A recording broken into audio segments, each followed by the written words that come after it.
সরিষা বাটা, এটা হচ্ছে সরিষা বাটা দিচ্ছি। এটা চচ্চড়ি করব। এটা হচ্ছে জিরা আর হচ্ছে ধনিয়া বাটা আর হচ্ছে স্বাদ মতো লবণ, তারপর দিচ্ছি স্বাদ মতো মরিচ, তারপরে দিচ্ছে স্বাদ মতো হলুদের গুঁড়া, স্বাদ মতো বলবো না, প্রয়োজন মতো হলুদের গুঁড়া, আদা রসুনের পেস্ট দিয়ে দিচ্ছি। তেলের পরিমাণ একটু বেশিই লাগবে, এই সমস্ত চচ্চড়িতে তেল একটু বেশি লাগে, তাই আমিও তেল বেশি দিচ্ছি। টমেটো দিয়ে দিচ্ছি, সাথে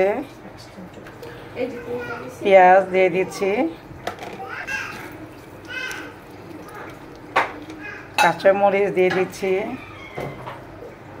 লেবু পাতা, ধনিয়া পাতা দিব না, লেবু পাতা দিলে এটার ফ্লেভারটা অসম্ভব সুন্দর আসে।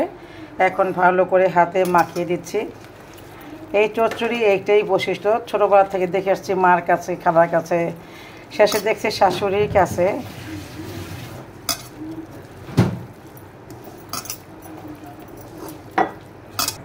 অল্প পানি দেবো, হাত ধোয়া পানি দেবো একটু, বাস হাত ধুয়ে যতটুকু পানি, বাস আর পানি দিব না একদম। এখন এটা চাপিয়ে দিচ্ছি একদম চুলায়। এখনও আমি আগুন জ্বালাই নাই, এখন আমি চুলায় বসাবো। এখন একটু না আলতো হাতে একটু নাড়াচাড়া দিয়ে দিব। আমি কিন্তু প্রচুর তেল দিয়েছি, হিসাব করলে চায়ের কাপ দিয়ে প্রায় 1.5 কাপ তেল দিয়েছি। দেখেন তেল কীভাবে বেশি উঠেছে, এটার মজা এটা। এটা আমি একটু পোড়া পোড়া করবো এটা চচ্চড়িটা।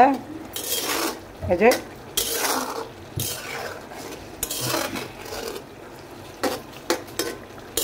আবার বরিশালের এক হেল্পিং হ্যান্ড ছিল আমার, সে আবার করতো একদম পোড়া পোড়া করে করতো। এখন দিয়ে দিচ্ছি জিরার গুঁড়া। জিরার গুঁড়াটা দিতেই হয়, না দিলে কিন্তু ভালো না। জিরা বাটাও দিয়েছি আমি, এখন জিরার গুঁড়া এখন একটু মিশিয়ে দিচ্ছি। একটু পাইয়া করব, একটু লাগা করব, মানে একটু মাখা মাখা করব, বা তলায় মানে লাগে আসছে এমন একটা ভাব করবো আর কি। কিন্তু লাগাবো না, কিন্তু একদম পানি বলতে কিছুই থাকবে না। হতে থাক এটা হতে থাক।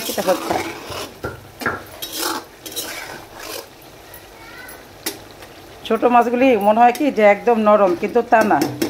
আগুন পাইলে একদম দাঁড়ায় যায়, আগুন পেলেই দাঁড়ায় যায়।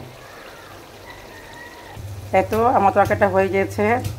এখন দিয়ে দিচ্ছি ধনিয়া পাতা। আমার ইচ্ছা ছিল না, কিন্তু যে রান্না শিখতেছে সে বলতেছে যে ধনিয়া পাতা দেওয়ার জন্য, তাই ওর কথা মতো ধনিয়া পাতা দিয়ে দিলাম।